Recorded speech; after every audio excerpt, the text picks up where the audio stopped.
அது மட்டும் இல்ல, வழியில டூ வீலர்ல போறவங்களுக்கு எல்லாம் வண்டியை நிறுத்தி நிறுத்தி அபராதம் விதிக்கிறாங்க. இது வேற நடந்துகிட்டு இருக்கு. பள்ளிக்கு கல்லூரிக்கு போற பிள்ளைகளுக்கும் தினம் 500 ரூபா 1000 ரூபா கையில இல்லாம போக முடியாது. ஏன்னா எந்த இடத்துல இந்த வண்டியை நிறுத்துவாங்க, எவ்வளவு பணம் கேட்பாங்க அப்படிங்கிற மாதிரி ஒவ்வொரு பிள்ளையும் போயிட்டு இருக்கு. இப்போ இந்த அரசாங்கம் மொத்தத்துல பாத்தீங்கன்னாக்க பொதுமக்களுக்கு நல்லது செய்யறதுக்காக வரல. அவங்கள பொறுத்த வரைக்கும் அதிகாரத்தை சுவைக்கணும் அப்படிங்கிற ஒரே எண்ணத்துலதான் இன்னைக்கு இந்த அரசாங்கம் நடந்துகிட்டு இருக்கு. அதே மாதிரிதான் எல்லா இடத்துலயும் நடக்குது. இது இவங்க வேலை செய்யறது சரியில்லை. அதையும் நான் திரும்ப திரும்ப சொல்லிட்டு இருக்கேன். அவங்கள திருத்தணும் அப்படிங்கறதுதான் என்னோட எண்ணம். அதுக்கும் வழி இல்லை. ஏன்னா நான் உங்களை எல்லாம் பார்க்கும்போது எனக்கு நல்லா தெரியுது, எல்லா கஷ்டத்துல இருக்கீங்கன்னு தெரியுது.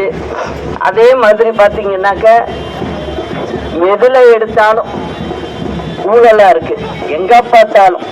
அதாவது ஒரு அரசாங்க இதுக்கு ஒருத்தங்க போயிட்டு வெளில வரணும்னா அவங்க கையில இருந்து அவ்வளவு காசு செலவு பண்ண வேண்டியதா இருக்கு.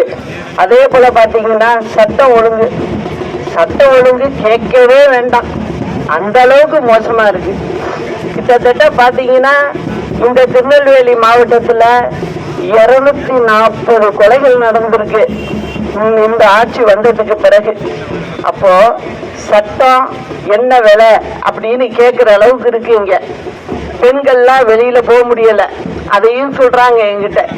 அது மட்டும் இல்ல, பஸ் சுத்தமா கிடைக்க மாட்டேங்குது அப்படின்னு சொல்றாங்க. இதெல்லாம் திருத்திக்கணும். அவங்க முதல்வரும் சரி நல்லா இந்த ஆட்சியை கொண்டு போறதுக்கு உண்டான வேலையில இறங்கணும். இவ்வளவு நாள் சும்மா இருந்திருக்கீங்க. இப்ப நான் அங்கங்க என்ன தப்பு நடக்குதுங்கிறத விவரமா எடுத்து சொல்லிக்கிட்டு இருக்கேன். அதை ஒழுங்கா நான் சொல்றது இந்த மக்களுக்காக தான் சொல்றேன். ஒழுங்கா செய்யணுங்கிறத நான் கேட்டுக்கிறேன். இந்த மக்களுக்கு ரொம்ப கஷ்டத்துல இருக்கும்போது அரசாங்கம் உதவி செய்யணும். ஆனா எந்த உதவியும் செய்யாம அவங்க கிட்ட இருந்து பணத்தை பறிக்கிற வேலைய இந்த அரசாங்கம் செய்யுது. அதை நிறுத்திக்கணுங்கிறதையும் சொல்லிட்டு உங்களை எல்லாம் இந்த மலையில எனக்காக காத்திருந்து இவ்வளவு தூரம் நின்று இருக்கீங்க. உங்களை எல்லாம் நான் என்னைக்கும் மறக்க மாட்டேன். வாழ்க புரட்சி தலைவர் நாம வாழ்க, புரட்சி தலைவி அம்மா நாம வாழ்கன்னு சொல்லி வணக்கத்தை தெரிவிச்சுக்கிறேன். நன்றி.